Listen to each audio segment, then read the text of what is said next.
आज जो चेंज हम एनईपी के थ्रू एजुकेशन सिस्टम में लाने की कोशिश कर रहे हैं, क्या आपको पता है कि इसका ब्लूप्रिंट आज से 100 साल पहले रविंद्रनाथ टैगोर ने तैयार किया था। जब हम रविंद्रनाथ टैगोर की बात करते हैं, हम यूजुअली एक नोबेल लॉरेट की बात करते हैं, एक पोएट जिसने गीतांजलि लिखी, जिसने 2 देशों का राष्ट्रगान लिखा। लेकिन ये पूरा सच नहीं है। वो एक रेवोल्यूशनरी थे, अपने टाइम के सबसे लिबरल, सबसे आगे की सोच रखने वाले इंसानों में से एक। उन्होंने वो किया जो उस जमाने में बहुत कम लोग करने की हिम्मत रखते थे। ब्रिटिश स्कूल्स इंडिया में सिर्फ एक मकसद के लिए बने थे, अपनी एडमिनिस्ट्रेशन के लिए क्लर्क और ऑफिसर तैयार करना, यानी कि रट्टा मारो, एग्जाम्स दो और फिर ब्रिटिशर्स के ऑर्डर मानो। और हिस्ट्री की किताबें, उनमें लिखा जाता था कि इंडिया को सिविलाइज करने वाले ब्रिटिश ही थे।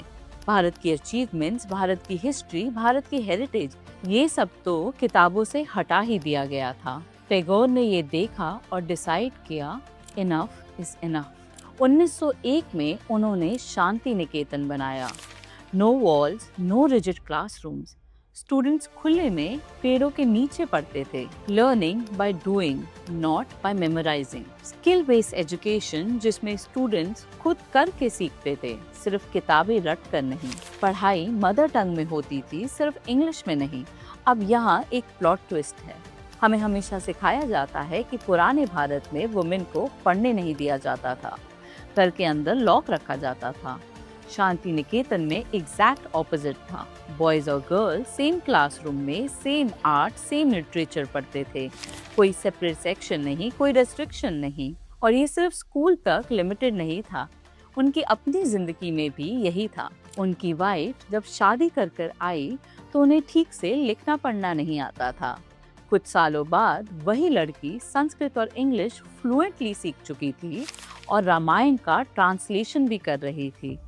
और उनकी अपनी नीस इंदिरा देवी कैलकाटा यूनिवर्सिटी की पहली फीमेल ग्रेजुएट्स में से एक थी।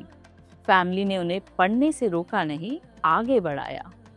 तो नेक्स्ट टाइम कोई आपसे कहे कि भारत में विमेन ऑप्रेस थी, उनसे पूछना आप किस भारत की बात कर रहे हो।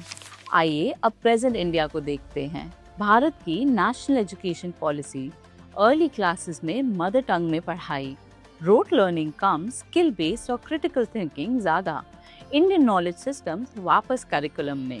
एक इंसान ने ये सब अकेले किया था। 100 साल पहले ना कोई सरकार उनके साथ थी, ना कोई मूवमेंट और ना कोई फंडिंग, बस एक विचार था और उस पर अमल करने की हिम्मत। हमने उनके स्टैच्यूज बना दिए, उनके नाम पर सड़कों के नाम रख दिए, लेकिन उनको रियल ट्रिब्यूट हमने अब दिया, उनके बनाए ब्लूप्रिंट को भारत के एजुकेशन सिस्टम को रेवोल्यूशनलाइज करने का आधार बनाकर।